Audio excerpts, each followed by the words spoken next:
Well, hey, everybody. Welcome to the Social Media Church podcast. If you're new around here, I'm so glad you found us and that you're listening. We have conversations like the one we're about to have all the time with church leaders in the digital space, all the way back to when this podcast was founded with DJ Chuang, having conversations with digital church leaders, which was relevant in 2013 and somehow is even more relevant today in 2021 when we're having this conversation. So I'm glad that you're here. If you're a regular listener, welcome back. You know the drill. We have a great guest on today. I'm so excited. This is my first conversation being recorded, at least, and somebody I have not met in person, but somebody you are probably familiar with. And for the two people that aren't, you're in for a treat. We have Jeff Reed with us. Jeff, I feel like you are everywhere. And Jeff works with Stadia, and he is the digital church planting person. Jeff, do you just want to introduce yourself? That's awesome. I feel like our titles get longer and longer the more we're in this business, and the more we're in this space. Can you also do this? And can we make this title a little bit more generic because you're also going to oversee this in so many new roles? But Jeff, welcome to the podcast. Yeah, hey, thanks for being here. I didn't realize this was being recorded. Like, this is all awkward. Are you like being all stalker on me right now? It didn't notify you? You didn't notice the countdown clock that happened? Oh, is that what that was? Yeah, Let me know. Okay, that makes right. more sense now. That's Very right. cool. Well, Jeff, I'm glad you're here. Definitely. Yeah, so I'm director of digital church planting for Stadia. We help There you go. Plant churches like in virtual reality and social media, in Twitch. Interesting. The other day, I heard a proposal for a TikTok church. Like a rather full ecclesiology happening in TikTok, and those are crazy conversations. Well, maybe not crazy anymore in 2021. Totally. But definitely looking forward to some of those conversations down the road. Absolutely. And we might touch on that a little bit today at a TikTok church. That doesn't surprise me. There are some people doing great ministry. I know as individuals on TikTok, a TikTok church would be new, and we might need to have you back on to have fully flesh that one out when you go down that road. But yeah, virtual reality, Twitch, even virtual reality. It's crazy that we live in a world where that isn't even as crazy as maybe it would have sounded a couple years ago. And for our mutual friend, DJ Soto, it has never been a crazy concept. He's been having this conversation for a long time. But yeah, I wanted to have you on, Jeff. You spoke at our conference, our very first ever conference this year, and got such a great response. Not surprisingly, you're very active in multiple Facebook groups, just really as an ambassador for Stadia, really representing the space so well. And really what you've been talking about pre-COVID, and then it just got amplified during COVID, is this idea of phygital church. So both physical and digital. There's a lot of roads that we can go today, and that all of which are going to be edifying and beneficial to our listeners.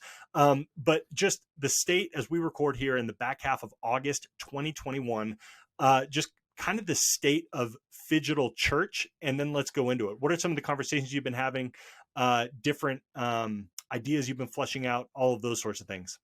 That's awesome. So phygital, Phygital. I will not put on spandex, dance around like Olivia Newton-John singing "Let's Get Phygital." You might get more video views that way, though. To be honest, like that's a mistake that you only make once in your life, and well, no more. You haven't made it yet. Yeah. Well, there you go. Maybe another not conversation. Recorded. That countdown. Not recorded. Yeah. Definitely not recorded. Hey, yeah. So the goal with Phygital is to help churches understand how physical and digital can work together. It's helping an established church understand digital ministry and how digital ministry, in the COVID season, a lot of people use the term hybrid, and they're trying to do everything. Early on in COVID, a whole bunch of pastors got burned out because they were trying to do everything physical in the digital space. And the reality is that's not how it works. And so what we've done with Stadia is to really try to come along churches and help them understand, hey, you've got this physical strategy, you got this physical mission and vision thing. How can digital unify it? How can digital solidify it? How can digital fill in some of these holes to make it happen? The average church in America in the COVID season was stressing out how to stream their services online, how to create content, how to engage with more consumers. And that's I don't know that that's the right answer. I don't know that that's the right question. I don't even think we're really wrestling with some of the right things. And so, I mean, honestly, there have been churches that I've looked at and told them, "Hey, just stop broadcasting." Like, Yeah. if your pain point is that you don't want to take people away from the physical building, then don't. But that doesn't mean you give up on digital, because there's so much more digital can do for you than just be your digital version of your physical Sunday morning service. Yeah. Jeff, let's go there for a second. That you've sparked so many things already in my head of where I want to take this.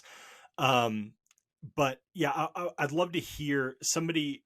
Let's talk to that church. Hey, you've tried digital because you had to. Now you might live in a part of the world or a part of the United States where you do feel on the other side of the pandemic, you're able to host physical services again. Um, this idea of you don't punt on digital because we're all digital beings to a certain extent in our day-to-day lives. That's just the world we live in. You can't get away from that. What are some of those conversations or some of those ideas that you could pass off to a leader who is ready to pull the plug on the live broadcast but shouldn't be ready to pull the plug on digital church? Well, the funny thing is, like, technology as a whole, the strength of technology, at least this new technology that we're Yeah. using today, is not broadcasting out to a billion people. Billy Graham, way back in like 1995, was preaching a single sermon to a billion people. So, yeah, you can do it out of your pocket, but it's not a new idea. We've been doing it for 25 years. Thank you, Billy Right. Graham, for that, by the way. Yeah. And But Billy what Graham we, even looking into the camera. Wait, there's people on the other side of that camera. You know what I mean? yeah, I get fired up. Go ahead, Jeff. No, totally. I mean, people don't give Billy Graham enough credit for being a church innovator. Yeah. Ridiculous. Do some research on what that man pioneered and shepherded for the cause of Christ back in the 70s and 80s, man, when there was no church innovation, when it was the pipe Right. organ.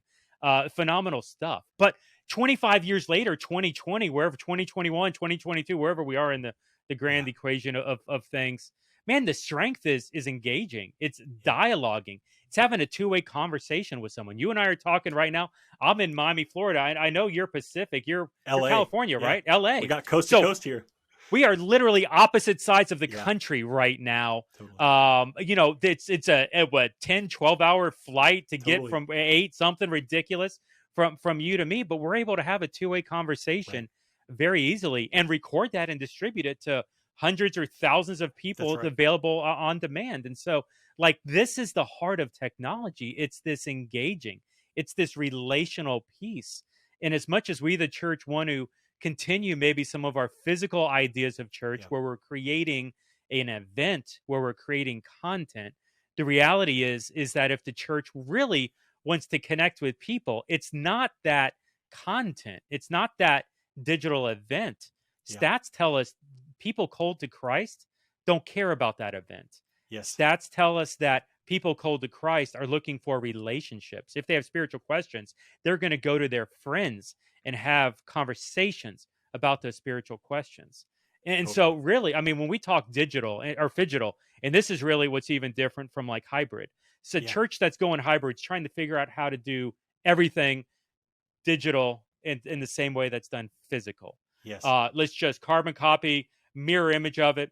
We're very strategic with it. And oftentimes, a lot of it comes down towards this relational discipleship, disciple making, helping people get comfortable in their faith so that they can have conversations with others, even getting back towards multiplication approach here, evangelism training. Evangelism may be a bad word, but my gosh, if we Yeah. could get our people comfortable with having conversations, Pastor, and I say this all the time, Pastor, don't be upset.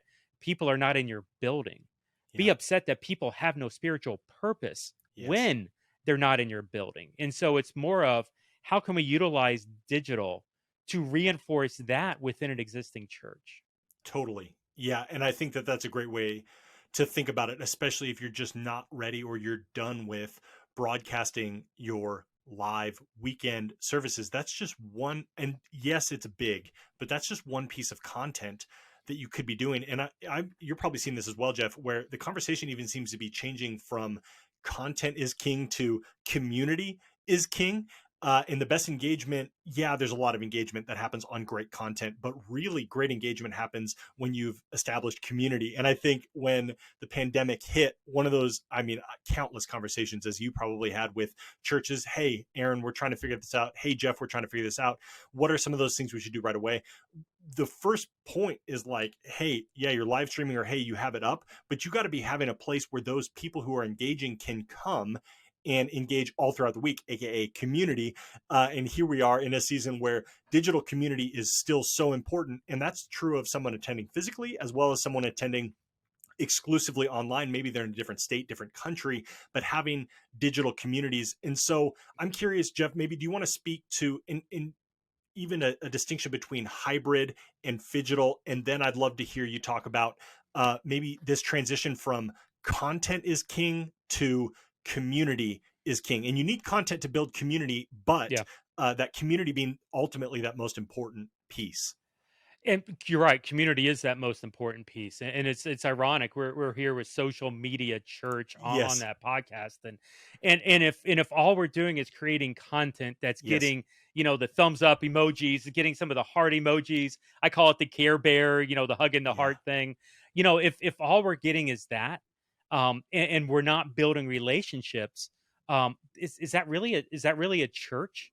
Like if Totally. you actually look at what we're called to be within the church. There's a lot more in Acts 2 or even the church of Antioch, which is somewhere around Acts 13, I believe.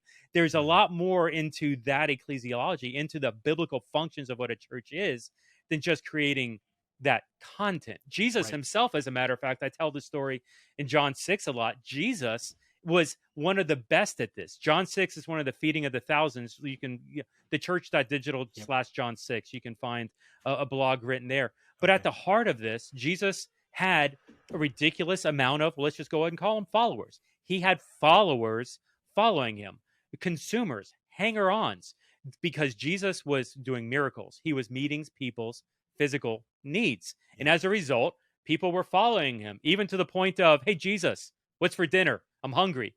And so Yeah. Jesus fed them. That night, everybody went to bed. Jesus and the disciples wake up early, go somewhere else. The crowd wakes up, realizes, hey, I want brunch. Where's my omelet? Go find Jesus. Jesus is done this next day meeting physical needs. He's wanting to do something different. He actually engages with people. He dialogues with them.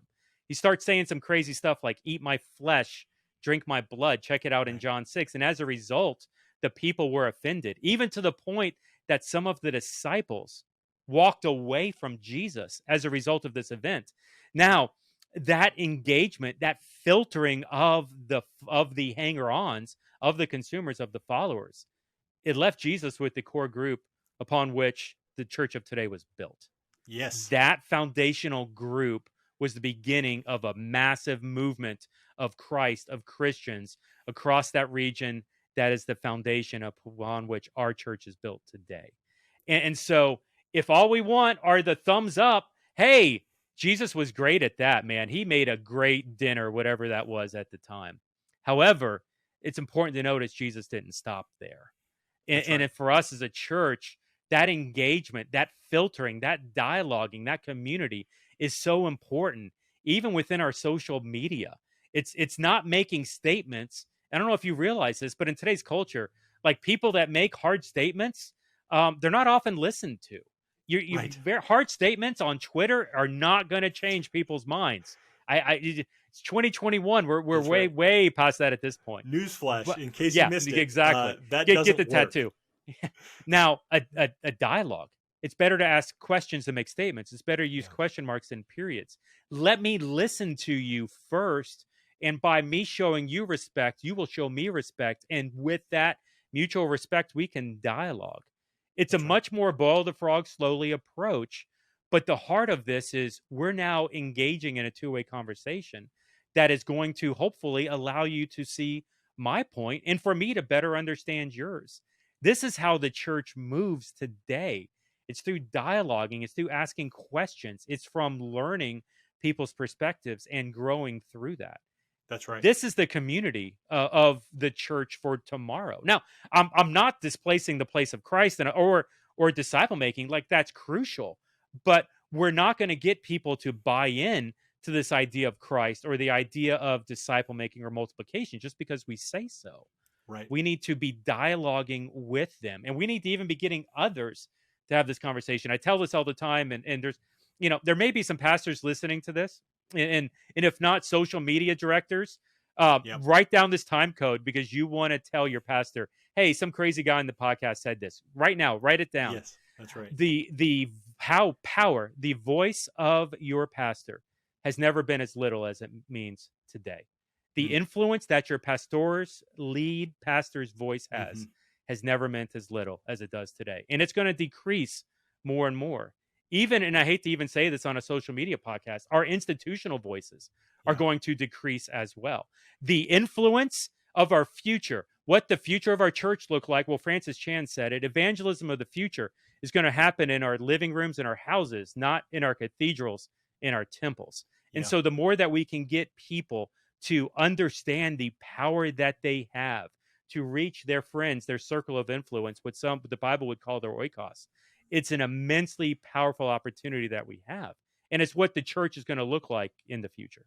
That's right. Yeah, and that's really harsh, sobering words that is timely and necessary.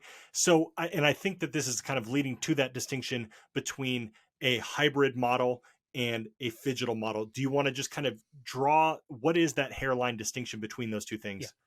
So, phygital, we are distinctly focusing on disciple making, on multiplication, on evangelism training through digital methods. One of the strengths of digital, like I said, is engagement. It's that relationship, but it's also equipping. And Mm-hmm. if you look at, like, do this, Google flip the classroom. It's an educational process, and it basically talks about how students who watch a video on demand then come to the classroom not to listen to the lecture, but instead dialogue with it. Mm-hmm. Strangely, they have a better learning experience, and the teacher is better able to meet the needs, not by lecturing to a class, but instead by answering and assisting on a more individualized scope. And Wow. so Phygital is addressing this and saying, hey, you know what? February 2020, well, let's just say this. There was a 25% decline over the past 20 years in organized religion in the modern church, here in America. We were declining 25% over 20 years. So February 2020, as much as we want to say it's the golden age, it really wasn't. And rather than, hey, let's just continue those same things that were allegedly supposedly working for the 20 plus years heading into February 2020, maybe we really do need to stop and say we need to change. And Yeah. as a result of that, were any of us really making disciple makers well? Were we seeing multiplication movements come out of our churches, or were we seeing a bunch of consumers decline? Yeah. And so that's really the challenge of being phygital, is how can we address digital, use the strengths of it, not to create consumers, not to put more butts in a physical seat or a virtual seat, Yeah. but instead to this place of, like the Great Commission says, go and make disciples. So how can our church make a disciple figitally that's capable of making another disciple, that's capable of making another one? And so it Yes. really gets down to this heart of evangelism and multiplication, not within our buildings. Our buildings are in fact the lid, but if we can create a digital movement, which is much more likely for multiplication, and couple that with what's happening in a building, that ecclesia, that Yeah. community aspect of what's there, man, that's a beautiful thing, because you've got the ecclesia in the community, but you've got, in biblical terms, it's called the diaspora, the sending, the Mm-hmm. spreading through the digital methods, maybe out into some other areas to even create new ecclesias. It's kind of crazy, but if you actually look at Acts and look at how the church was built in that season through persecution or through, like, the Antioch church did sending out, you actually could really see a disciple making movement done digitally in the same context. Yeah. It's not It's that far incredible. away. In fact, in many ways, a phygital approach to church, I actually think, is more close to a biblical standard than one that's not utilizing digital at all. Yeah. Yes. Hitting on a multi-pronged approach. And then, so you didn't necessarily define it, but you kind of defined it earlier. Versus a hybrid model is just replicating everything we do physically online and letting people choose how they want to engage. which is a subtle distinction from phygital. But I think you let the physical parts be physical in the phygital model. You let the physical parts be physical, and the digital parts that amplify that be digital. And I really like that. And I think that's what I'm seeing a lot in the conversations that I'm having, and even here locally at my church, One and All here in Los Angeles, is there's this idea of um, our digital ministry really needs to be coming out of where our vision is physically. It's not this not this hybrid model, but like the best parts of what's happening physically, allow that to bubble over and guide and lead and double down on what we are doing digitally, um, to disciple and to build those communities. And how has God charged this local church? And then digital does provide the opportunity for lots of people all around, and maybe in an area where there isn't church, for them to hop on board with that mission, to be discipled, to grow, and to lead, and to be in community. That's really exciting, and I love it how often we had I'll finish that thought. I love it how often you are engaging, drawing this back to the Bible. I think that's really important, and also really difficult for us to do in this digital age, because I think for so long we've just thought, the Bible doesn't really talk about digital. And that might be true to a specific point, but the idea of scalability in ministry, and this idea of how did things happen that weren't physical in the Bible, is so important. We had a guy named Matt Curtis on. This was months ago, but he talked about kind of the theology of online church, and why is it okay, and how does your theology physically then replicate itself digitally, and is that okay? And I think we're discovering, and Jay Cran has been talking about this for a long time as Sure. well, how kind of the theology, and how does this tie back to the Bible? And there are great examples in the Bible, as you're pointing out, Jeff, of how online church is actually a great biblical strategy in conjunction with relationship and what's happening physically. Kind of shifting a little bit to continue to be really practical here for our listening audience. I'm curious, Jeff, what are you seeing in terms of discipleship? And there's just so much stuff that I'm focused on right now because of all the stuff that's going on in Afghanistan, things with Pastor X and the underground movement that's currently happening, that a lot of light has been shed on right now for at least us here in the West, understanding how really discipleship looks a lot different when you can't attend physically, and when there can't be a mega church and the church is absolutely exploding. Talking through the vein of discipleship, and understanding kind of this first part of the conversation, we've really laid out, hey, online strategy should be an amplifier for discipleship. It shouldn't be about getting more followers. You've said that loud and clear. Now, as we think about this through the lens and utilizing social media through the context of discipleship, what are some of those things that you're seeing, some of those tactics, some of those methods that churches are utilizing that they're really successful in, that you can encourage pastors with right now, just kind of start thinking about the discipleship part of this whole Yeah. process? You mentioned global. I was really intrigued. I was talking with a pastor, actually not that far away from where you are, out in Yeah. LA, a friend of mine, and was kind of catching up on digital church, digital discipleship. I'm really excited about this, and I'm passionate about it, and kind of Hmm. just got real hyped up. And my pastor friend, who is Iranian, actually, Okay. he says, "Hey Jeff, who's really good at all this digital church stuff you're talking about?" And I was like, "Who? Tell me. I want to meet him. Can you introduce me? I would love to have a conversation with him, kind of learn from it."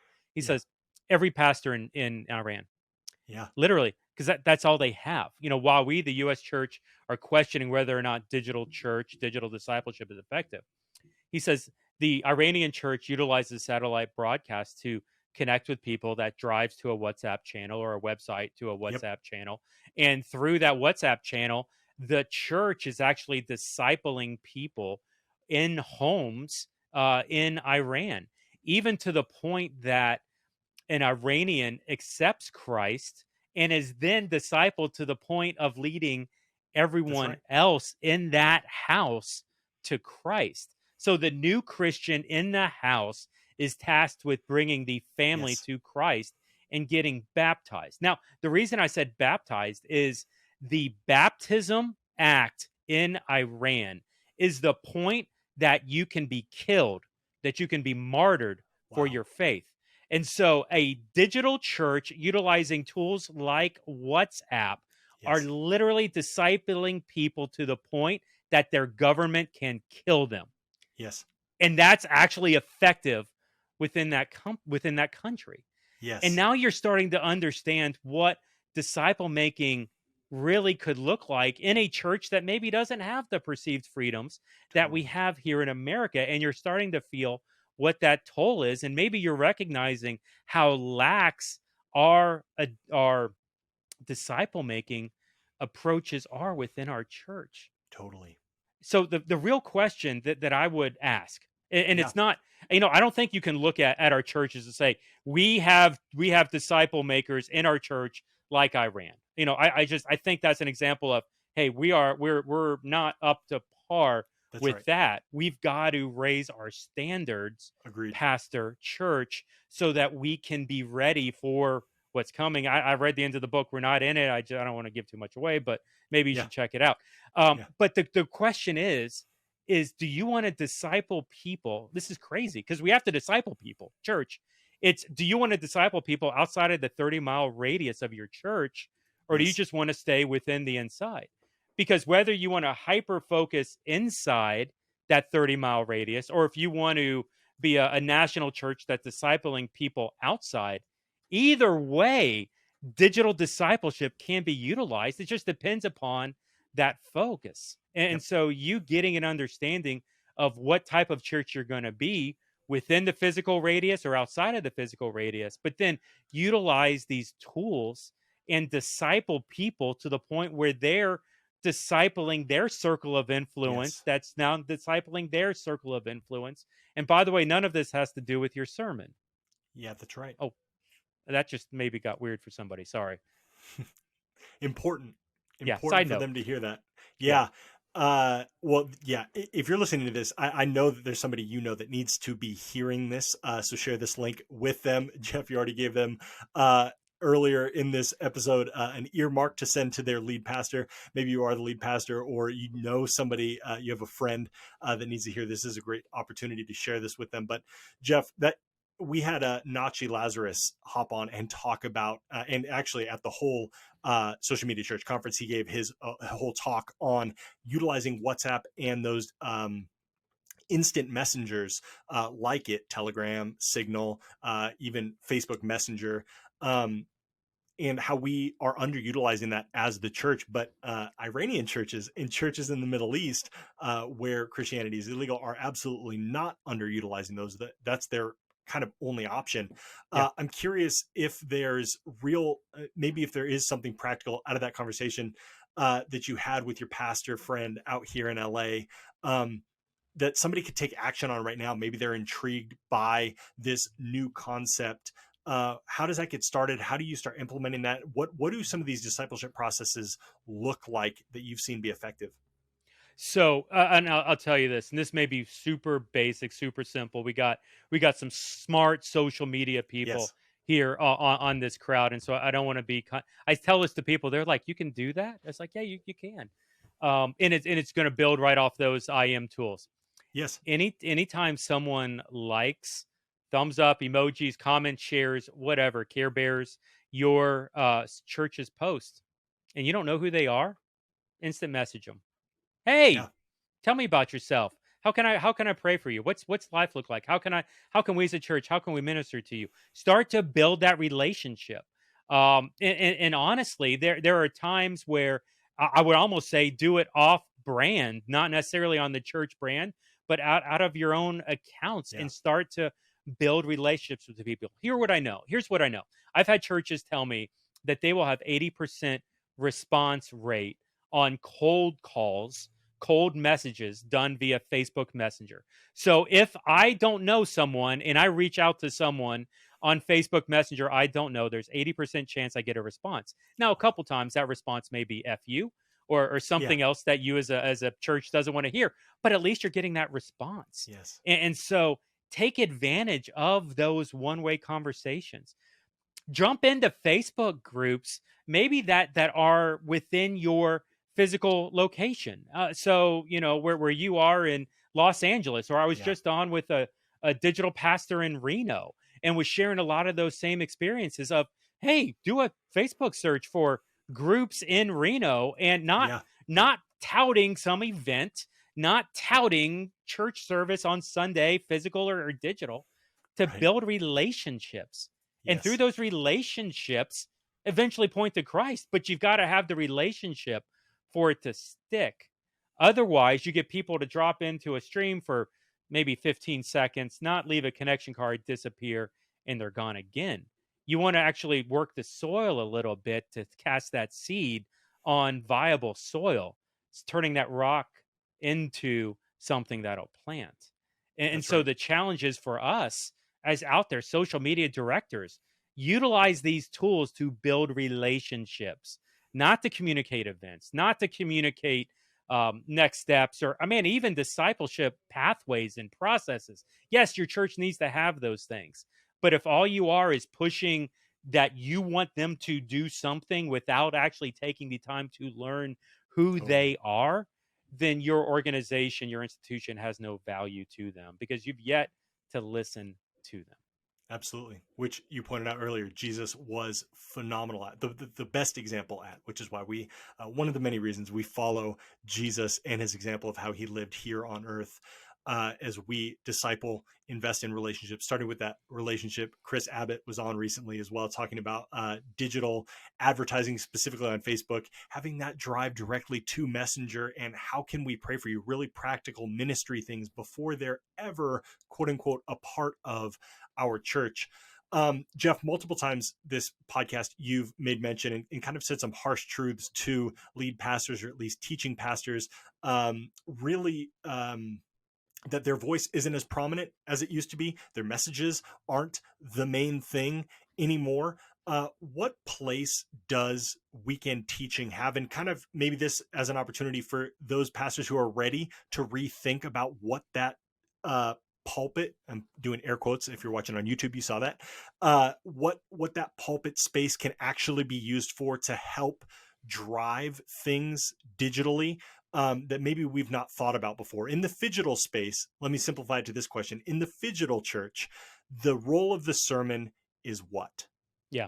The role of the sermon is not evangelism. Okay. 80% of people cold to Christ. And this, I'm pulling this stat off of Barna, December Yeah. 2020, digital evangelism report. 80% of people cold to Christ don't care about a physical worship service or a digital worship service. And that's really the 80, challenge. 80%, 80. 80. Everybody Yeah. listening, So, 80% don't care about a yeah. physical worship experience. If someone wants to have spiritual questions, if someone has spiritual questions they need Yes. answered, they're either going to go to their friend and ask the friend who they think will have the answers to the spiritual questions, or they're going to go to Google. As a matter of fact, YouTube is now your pastor evangelism for That's your right. church. And so questions like, is your content in Google in a way that's search engine friendly, or are you Yes. throwing a 40-minute sermon on Google and thinking that on YouTube and thinking that you're done? And so the heart of this is, if we think that it's evangelism, if that's the purpose of the message, then we're probably barking up the wrong tree. You may still be seeing some effects of it today. It's probably not as great as it was maybe even Mm-hmm. 5 or 10 years ago.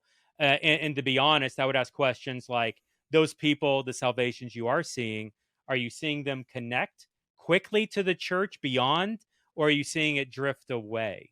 Mm-hmm. And if you're seeing them connect and things are going healthy, you're a you're one of the exceptions to the rule. Unfortunately, Yes. majority are not.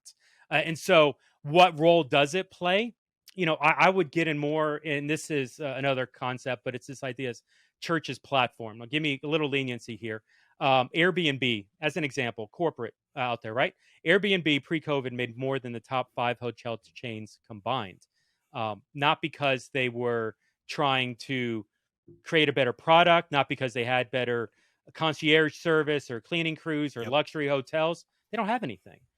Airbnb succeeds not off of doing a service, providing a product. Airbnb succeeds by helping others do the product. By leasing out my guest room and turning it into whatever, my Right. guest house, or the in-laws quarters, whatever. But it comes down towards, Airbnb provides resources that helps me do what I feel like I need to do. And this is where I think the church needs to pivot. It's not about, and listen, I'm the guy who's produced tens of thousands of church worship services in my life. Right. Literally, I have launched a dozen multi-site campuses, done a ridiculous amount of live production. But the heart of it is that if we really look at what's effective in making disciples, empowering our individuals to have those spiritual questions, are going to be much more effective than that worship service or even that sermon. And so Wow. the role needs to be, pastor, how do I get other people on mission? In the Rick Warren purpose driven life, that's home plate, getting people on mission. Normally, in the Rick Warren purpose driven church kind of baseball diamond approach, people crap out somewhere around second base. They don't make it to third. Nobody ever makes it to home. But home, getting people on mission is really the most important part, because our buildings, our services that have taken us for decades here in North American church, they're losing influence. Yes. COVID is just an accelerant. It was already declining.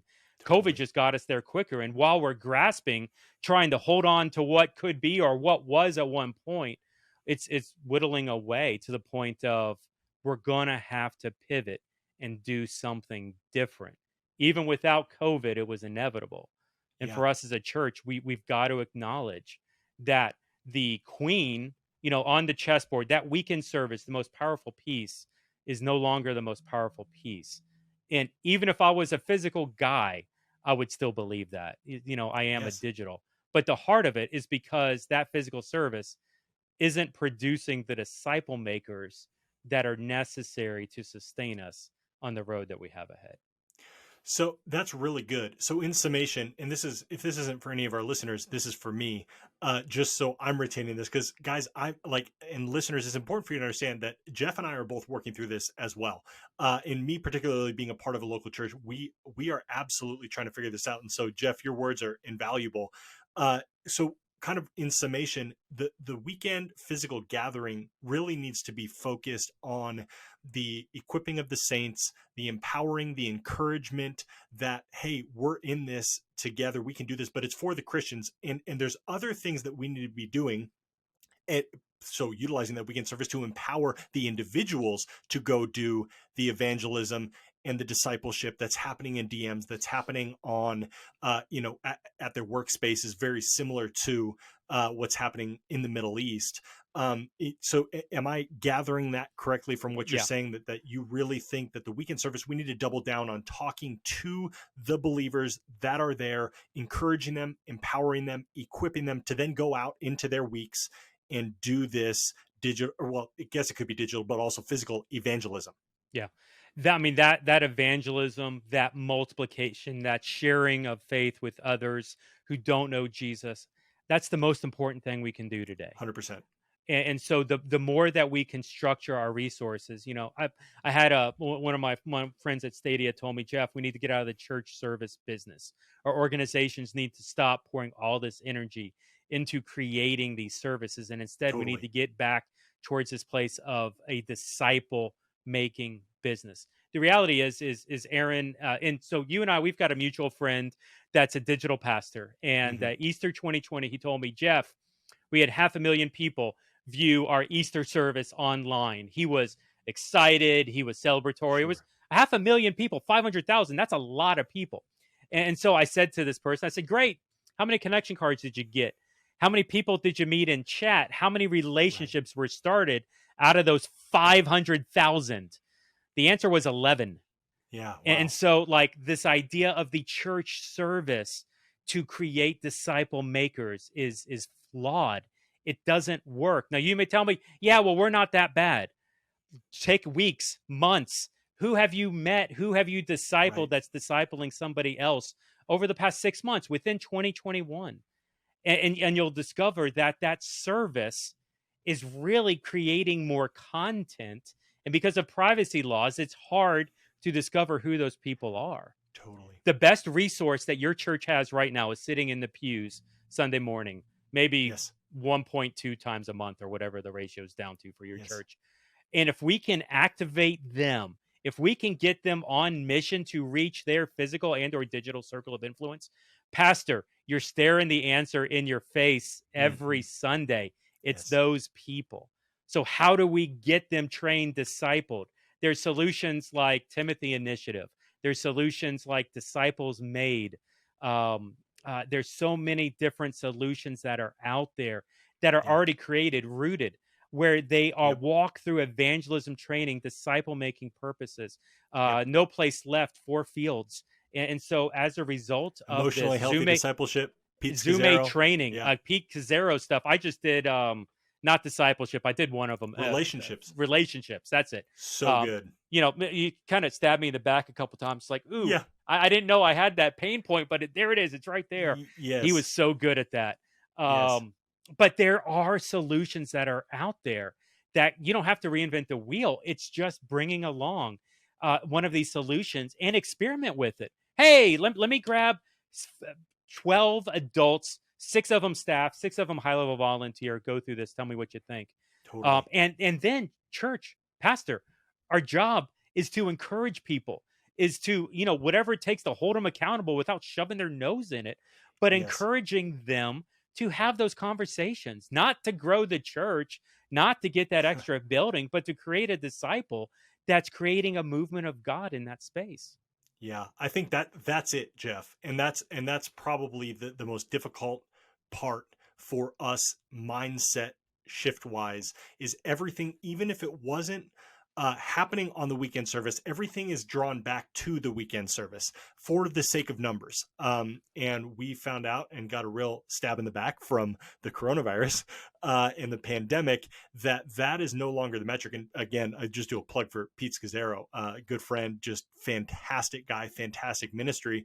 But he's recently come out with the new scorecard. And what he's been talking about on his podcast is this new scorecard for what pastors need to be focusing on. And it is not your attendance. It's not how many people are going through your systems, any of that. It's, well, for him, he talks about, are you becoming the person that God has called you to be? And then leading from that space and what happens there, that is success. And then are we encouraging those around us to become who God has called us to be? And all of that is a lot smaller numbers than 500,000.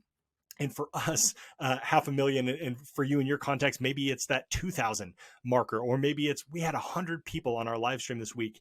And if we can get out of that trap and get out of that, those vanity metrics is what we call them on social media, but not punting on social media, just punting on all of those things that have tricked us into thinking this was successful. Because it doesn't just happen with physical events of, yeah, we had this many people here, we had this many views. It's the same metrics that we've taken physically, tried to apply them digitally, and really doing the hard work of figuring out what does success look like in discipleship. And so maybe we end with this, Jeff. Where should people be thinking about, like, as the discipleship process happens, should we be inviting them to church? Like, where has that part of the process shifted? Let's assume that we've encouraged pastors and they're going to start acting upon evangelism happening outside of their sermon. They're going to really just use their sermon to empower and encourage people to go out and do the evangelism. Once that starts happening, what is the call to action for those people that are in the pews that are evangelizing people? Are they bringing them back to church? What is that call? It's this is a hard answer right here, and I do respect. I've been Yeah. throwing some haymakers left and right in this, but Yeah. here's the reality: is there anything, if I really have a disciple maker, is it more meaningful for my friend to hear about Jesus from some stranger standing behind a pulpit on an elevated stage, or Mm, is it more meaningful for my friend to hear about Jesus from me? And so where they are in the relationship with Jesus, where are these people that you're sharing faith with, how the Holy Spirit is going to use that, I don't want to downplay that.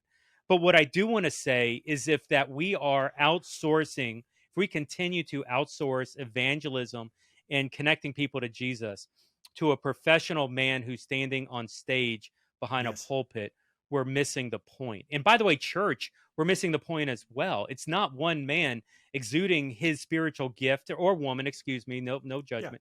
It's for not one sure. person exuding their spiritual gift in front of thousands from a podium, but it's thousands exuding their spiritual giftings and the Holy Spirit in evangelizing their circle of 10s, 25s, 50s, or 100s. Oh my gosh, the reach of this is phenomenal Yes. if we stop utilizing the building as a crutch.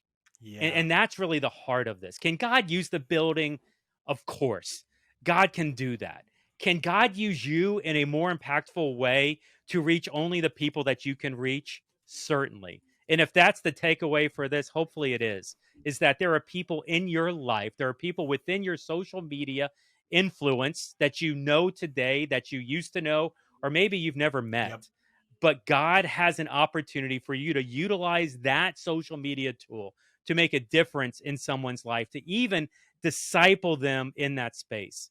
And Yes. if any pastor tells you that can't be done, tell them they're wrong and prove them wrong Yes. by doing it. Yeah. And the Middle East has already done it. Doing a Yeah, little by the way, callback there.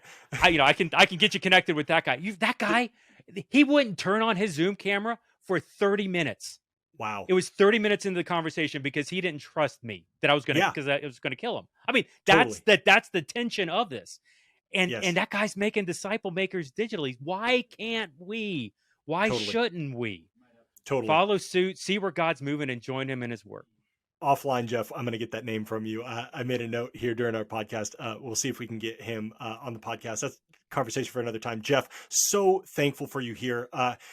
And I do feel like we can pat ourselves on the back. And, a lot of us are in a similar boat where, our lead pastor isn't as committed to digital church as we want. And we kind of have this community here. Or maybe it is really positive. And I think it's really important that we don't just get into conversations like this, or you as a listener listen to conversations like this of, yeah, I'm doing a great job, or yeah, we're chasing this. It's important that we continue to check ourselves and continue to hear these hard truths, especially as this digital world continues over and over again to upset the apple cart and show new ways of doing things. And so, Jeff, I'm really appreciative for the hard words that you said, particularly to the lead teaching pastors and those leading churches, and which is all of us. We all have an opportunity to adjust our ministry digitally and reach out to those people who are in our social circles to start discipling them, not necessarily filling our church buildings or even our digital church buildings on the weekend. Really appreciate those words, Jeff. I hope that everyone listening feels encouraged. I certainly know that the heartbeat from Jeff and from myself in this conversation is to encourage you to think about this differently, because you can stay on this path, but it was dying before 2020, and it's still dying, maybe at more of an accelerated rate. And it's just important that we're aware of how God is moving, and how he's always been moving, frankly, in this space of digital, that we have a really great opportunity. And we want to encourage you as a leader to take this space and take this ground for the sake of those who are lost to be found and to come in Christ. Jeff, if someone wants to connect with you, what is the best way for them to do that? And I'm also curious, what's your favorite social media platform at the moment? It's a mix between Twitter and LinkedIn. Okay. I like meeting new people on LinkedIn. Just Yes. business entrepreneur like world. Yep. I connect with people really well on LinkedIn. Twitter, I've got a circle of maybe 25 friends that I Yes. just love, and Same. so we're constantly ripping ourselves on Twitter. Facebook has Yes. become like the I'm able to connect with churches through Facebook, and so I don't want to Sure. downplay that. Yep. Instagram, since we've been on lockdown, I don't leave my house as much, and so my Instagram, because I'm not traveling to nice locales like I used to. Instagram's Yeah. probably the one that's hurting the most. But Sure. hey, people can find me. I'm Deerfedge on every social media network. Jeff Reed backwards, Nice. and then I founded pre-COVID. I founded an organization called the Church Digital, where basically Okay. we do blogs, podcasts on digital. I'm actually right when I hang up with you, I'm jumping on a podcast talking about digital disciple making and how Yes. machine learning and artificial intelligence can Yes. reinforce that.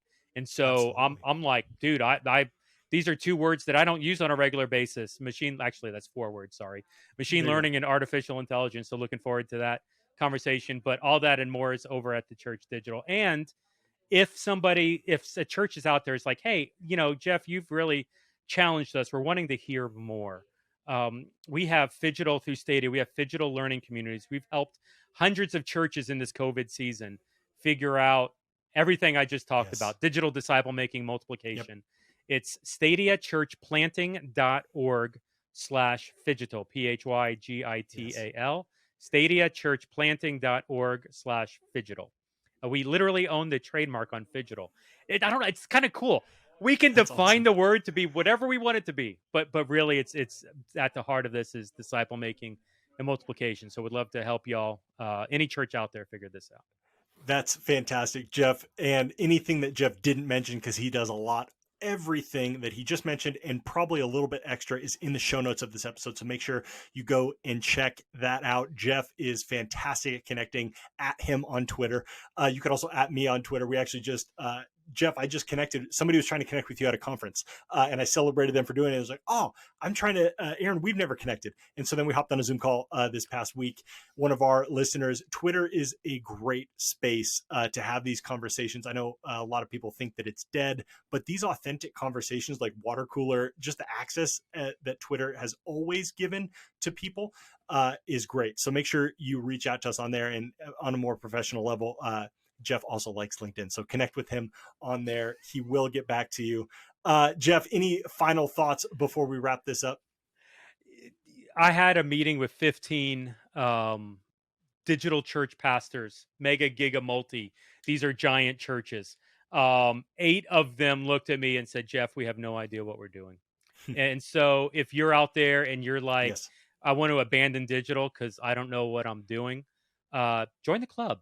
That's Yeah. okay. You're right where you need to be. The fact that you're humble enough to recognize Yes. you don't know what you're doing means that you're the right person for the job in the right spot. And experiment, try something, kick the tires on it, learn from that, and then fail it as soon as possible and Yeah. try it again. That's so good. Don't feel like you need to know the answers of today. God will get you there. Pray through it. Version 1's better than version none. Just get Yes. started and learn from the experience.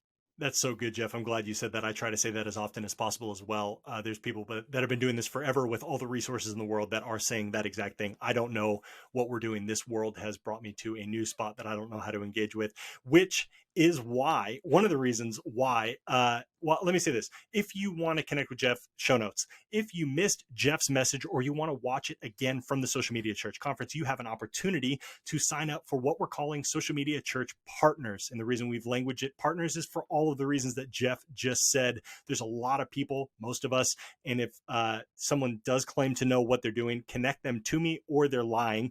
They're not being honest with themselves. Social Media Church Partners is a place and a community where we are figuring this out together because all of us are learning new things all the time and we're all trying different things. It's also where you're going to be able to access Jeff's as well as every other speaker's content from our conference. You can go to socialmedia.church/partners and sign up there. This is going to be a great community. Also, probably down the road, we're going to be inviting voices like Jeff to come in and contribute to that community. We're really excited about it. So make sure you go sign up. Also, if you haven't subscribed to this podcast, that is a great way to help these conversations that are so important for church leaders to have, to find our content so that they're able to start engaging and thinking about digital church and all the conversations around social media differently. Leave a review. That also helps as well.